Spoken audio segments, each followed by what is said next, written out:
Bonsoir. Ah putain, c'est déjà pris. Merde. Bonjour et bienvenue sur Potato Garage, sur une route beaucoup trop cabossée, avec une voiture qui va beaucoup trop vite. Aujourd'hui, on continue les essais de nos voitures personnelles parce que on a ça sous la main, c'est plus facile. Et on fait la plus intéressante, la Mini Cooper S Clubman de 2011.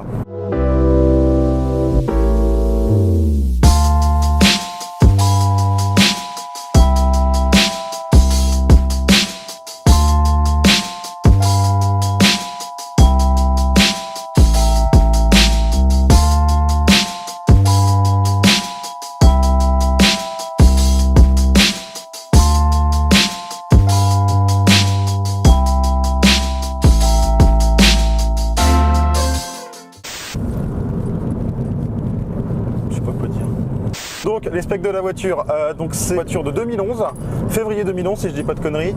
Je l'ai eu, elle avait 73 000 km il y a un peu moins d'un an. Là actuellement elle a 84 000 km, donc j'ai fait 11 000 avec. C'était vraiment sympa, c'est une voiture qui est vachement agréable à conduire, sur les petites routes c'est top. Donc c'est un véhicule qui fait 184 chevaux, qui fait 240 Nm de couple, avec un boost à 260 Nm quand on appuie à fond sur l'accélérateur en mode sport. Oui, donc c'est une voiture qui a beaucoup de son, qui a la totalité de son couple à bas régime, comme un diesel en fait. Donc il n'y a limite pas besoin de rétrograder avant de repartir, ça pousse toujours. Ça c'est bien agréable, surtout pour une essence. Donc c'est une Mini, donc c'est pas très très lourd. Elle fait moins d'une tonne 3, c'est plutôt pas mal. Le 0 à 100 en à peu près 7 secondes, c'est pas mal non plus. Il faut savoir que c'est une boîte manuelle, donc on perd forcément. Ouais, c'est moins rapide c'est moins rapide qu'une double embrayage moderne quoi. La VMAX est pas énorme, elle est à 227. J'y suis jamais allé, pas encore. Mais ça se comprend vu que la boîte est quand même vachement courte. Puis bon, c'est une Mini, c'est pas une voiture pour rouler à 250 sur l'autoroute quoi. C'est aussi du fait une voiture qui est assez légère. Il ira toujours moins vite en VMAX qu'une voiture plus lourde parce qu'elle accumule moins d'énergie cinétique. Merci professeur Pédoncule. Merci professeur Pédoncule.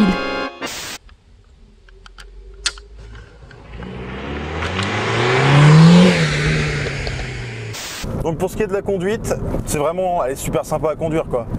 En suspension, c'est un petit peu mou. Enfin, ça reste ferme, hein. C'est pas non plus une suspension sport. Ouais. Par rapport avec le Clubman normal.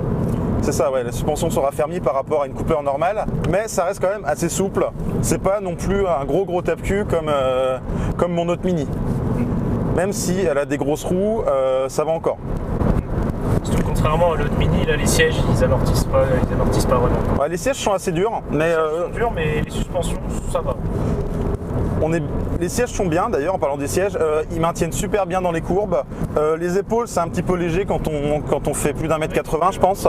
Il manque le retour sur les baquets. Voilà, il manque le retour pour faire des baquets, mais bon, c'est une voiture de route, elle n'a pas les baquets en option, on va pas lui demander ça, c'est déjà très bien. Ensuite, la direction, en mode sport elle est plutôt lourde, très précis. Le train avant il est rivé au sol. Bon, sur le mouillé elle a tendance à tirer un peu tout droit. En sortie de virage, c'est pas mal efficace sur le sec. Même s'il n'y a pas d'autobloquant. Mais sur le mouillé, on aimerait bien un autobloquant. Parce que bon, on a tendance à déraper d'une seule roue. C'est ça. Quand on ressort, la roue intérieure, elle fabrique des nuages, on va dire. Elle fume un petit peu si on accélère vraiment fort. Ensuite, un point fort de cette voiture-là, c'est le moteur.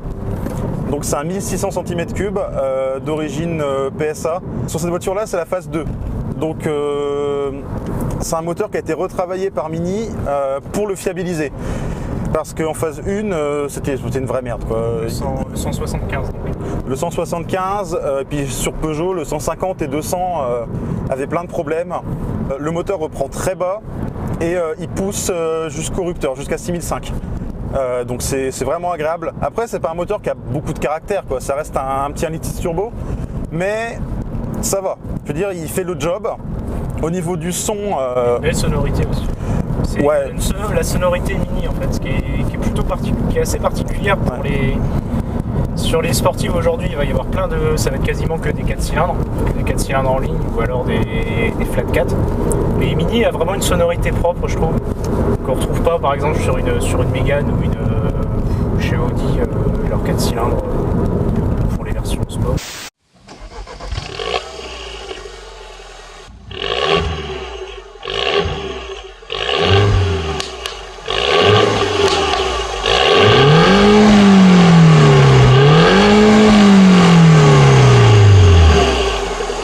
Par contre, un problème sur cette voiture-là, c'est le freinage. C'est un point faible. Ça freine bien, franchement. Ça accroche bien, la pédale, le feeling est bien, mais il s'essouffle vite, quoi. On fait 2-3 gros freinages et la pédale elle va jusqu'au plancher, quoi. Ils sont vraiment pas très endurants. Pourtant j'ai installé des plaquettes un peu plus sportives, mais c'est pas plus endurant, quoi. C'est un peu dommage. Et le problème c'est que pour améliorer ça, faut passer sur des freins de Mini John Cooper Works et c'est pas donné. Tout de suite ça pique.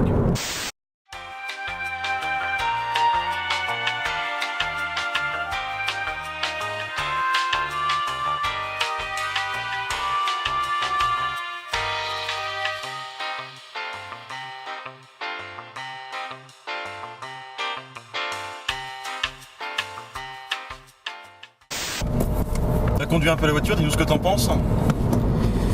Ça pousse. Et encore, vous n'êtes même pas à la moitié de l'accélération. Ça ne laisse pas indifférent. Attention au passage à niveau, car un train peut en cacher un autre, et lui-même peut cacher un éléphant de petite taille. Oui. Ça c'est moins courant, mais Ah bah moi ma pression j'ai de une accélération.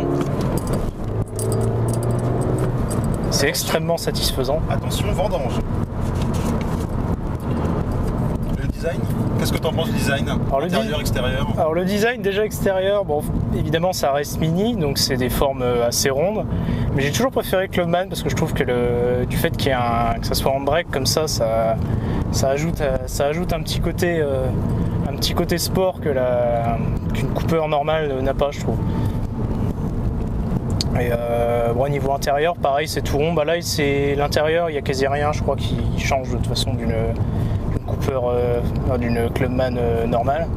C'est ça, ouais, c'est le même. Globalement, c'est le même intérieur.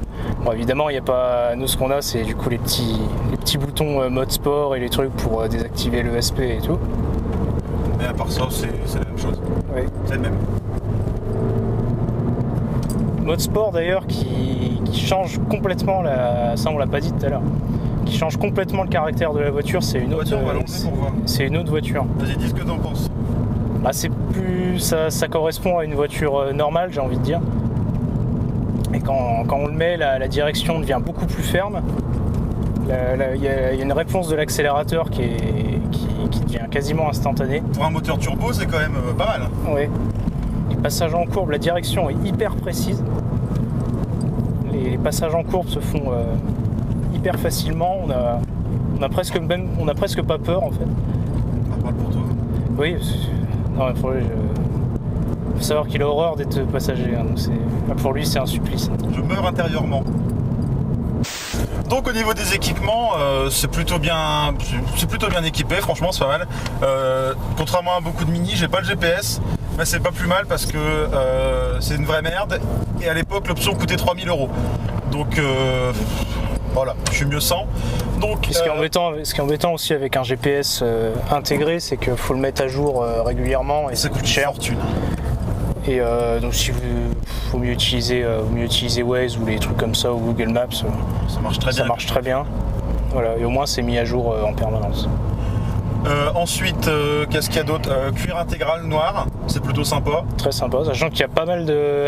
Curieusement, il y a des gens, ils achètent des Cooper S, mais ils prennent des intérieurs tissus. Ce que j'ai jamais compris, c'est de prendre une voiture sportive en spec du pauvre. J'en ai vu pas mal qui n'avaient même pas la clim. Sur une voiture à 30 000 € neuve, la clim était en option. Et ça, c'est beau. Sinon, qu'est-ce qu'il y a? Essuie-glace automatique, phare automatique, j'ai les phares Big Xenon. Du coup, clim automatique, c'est sympa. Il y en a besoin parce qu'on a très vite chaud dans cette voiture. Régulateur, ça c'est obligatoire maintenant sur les voitures modernes. Oui, quasiment toutes, parce que les gens ils font de plus en plus de bornes pour aller bosser, donc ils prennent l'autoroute. Puis, ah si, il lui manquerait à la rigueur, pour être vraiment sympa, les sièges chauffants. Ouais, c'est la petite touche quand on a les sièges en cuir qui pourrait manquer.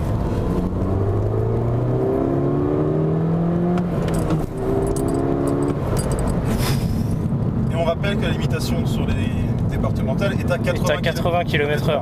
Ce qu'on respecte d'ailleurs absolument. Hein. Faut pas croire que tout de suite, parce qu'on est des jeunes cons dans une voiture sportive, qu'on respecte pas la loi. Hein. Je veux dire, c'est à un moment dans un pays, il faut qu'il y ait des règles, il faut les respecter. Même là, si tu accélères, 80. Là, voilà. 80. 80 là. 80. 81, on arrive. 80. Voilà. Calme-toi, 80, c'est déjà beaucoup quand même. De toute façon, le compteur va pas au-dessus. Hein. Il dit 80 et ça se bloque. De toute façon, toutes les voitures sont bridées maintenant en France. Oui. Hein. Pour les gens qui nous regardent depuis le Mexique, par exemple, les voitures sont bridées ici. Ah, attention, j'ai pas prévu d'écraser un écolier aujourd'hui. C'est vrai. Peut-être demain, on verra. Rue de la Fraternité. N'oubliez pas d'être fraternité dans votre vie. Oh, il n'y a plus de lave-glace. Oh, il n'y a plus de lave-glace. Qu'est-ce qu'on va faire? Oui, donc niveau habitabilité, il y a quand même des gros plus par rapport à une Mini Cooper normale, donc c'est-à-dire une 3 portes. La position de conduite est très bien déjà à l'avant, c'est style BM. Donc il y a le pédalier, il y a l'accélérateur au sol et tout. La position de conduite est plutôt allongée, c'est assez agréable. Tout tombe bien sous la main. Tout tombe bien sous la main, levier de vitesse, tout. Et puis à l'arrière, on a le système du coup avec c'est un coupé mais avec une petite porte sur le côté passager. Donc c'est quand même relativement facile d'accéder aux places arrière. Les places arrière qui sont bien plus spacieuses que sur les Mini normales. Je rentre dedans, donc c'est oui, s'il arrive à monter. C'est plutôt un bon point pour un sanglier de 110 kg. Et oui, par contre c'est 5 places, mais disons qu'il y a 5 ceintures mais c'est 4 places. Faut savoir c'est vraiment pour dépanner la 5e au milieu. La place du centre derrière était en option à l'époque, et c'est marqué une petite étiquette, faut pas dépasser 45 kg pour monter. Voilà. Donc ça vous donne une petite idée de la place centrale. Mais bon, on n'est pas là pour ça, hein, de toute façon, quand on achète cette voiture. C'est ça. Le coffre, pareil, elle est quand même assez pratique, hein, parce que on a quand même un coffre qui est décent, j'ai envie de dire. Ouais, il est quasi 2 fois plus gros que sur une Mini normale, donc. Bon, ce qui reste pas énorme. Hein. Bon, donc maintenant qu'on est bloqué derrière un tracteur, tu peux me dire ce que tu penses globalement de la conduite de cette voiture-là? Ça me paraît être un excellent DI. Parce qu'on a quasiment, c'est comme un peu comme les breaks Audi ou BM en fait. On a une voiture qui est puissante, qui a du couple et puis qui est aussi pratique. Et donc on arrive à la fin de la vidéo. En conclusion, on peut dire que cette voiture-là, la Cooper S Clubman, ça fait un super daily, une super voiture de tous les jours. Un moteur qui est très agréable à utiliser. Voilà. On n'est pas obligé d'être toujours à fond, d'être toujours dans les tours. C'est vraiment sympa. Bon, seul petit problème pour cette voiture-là, la consommation. Est-ce qu'on en parle? Est-ce que c'est vraiment utile d'en parler? Peut-être. Elle fait 184 chevaux. Elle fait 184 chevaux. Je ne sais pas faire d'éco-conduite. Je n'ai pas envie de faire d'éco-conduite. Elle n'est pas faite pour ça. Ça marche pas. Bon, si, quand même, un peu. J'ai déjà essayé une fois, ça marche pas mal. Je suis en consommation mixte à 9,1 litres au 100. Alors, il faut mettre du samplon 98 dans cette voiture-là. C'est-à-dire que tous les 500 km, il faut remettre 80 € dans le réservoir. Le réservoir qui fait je sais pas, il faut mettre 80 €. Moi, je regarde pas, je regarde le prix. 80 € pour faire le plein. Ça pique, oui, mais après, bon, je conduis pas une Twingo, quoi. Donc, c'est quand même agréable de conduire une voiture comme ça tous les jours, même si c'est pas économique.